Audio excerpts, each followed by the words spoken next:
The hallway was silent for a split second before the sound of beads scattering across the floor broke it. Mia froze, staring at the broken necklace that had just been yanked from her neck. It wasn't just any necklace, it was the last gift her late grandmother had given her. Her heart clenched, but before she could bend down to pick up the pieces, the bullies laughed.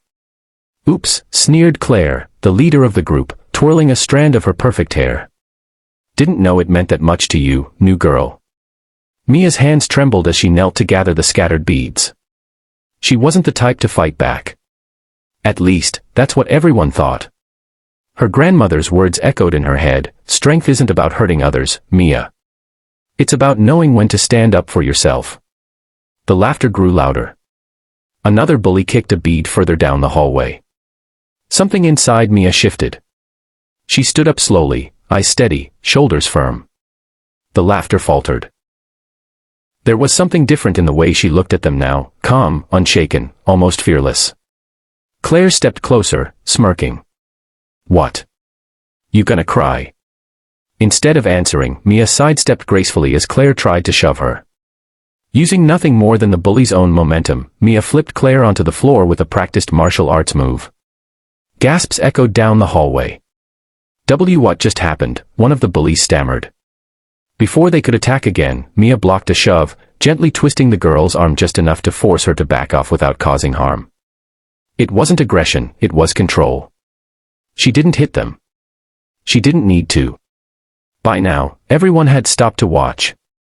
The bullies' confidence crumbled as they realized Mia wasn't the timid girl they thought she was. "You think being cruel makes you strong?" Mia said quietly, but her voice carried power. "Real strength is protecting, not hurting. Remember that."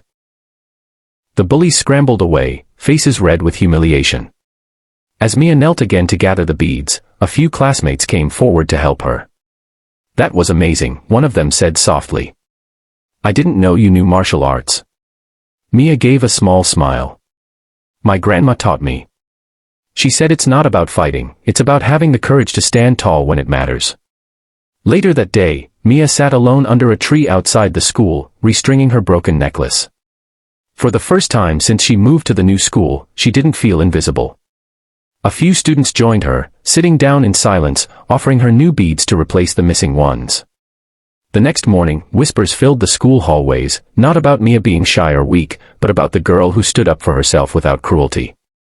Even the bullies, ashamed and quiet, couldn't meet her eyes.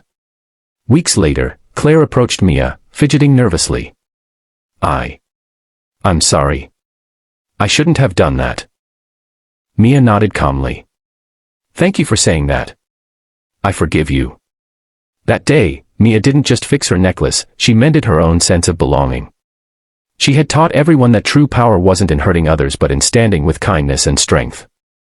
The story of the quiet girl who turned the tables without throwing a single punch became one of the most powerful lessons in that school, a reminder that courage and compassion could break even the hardest egos.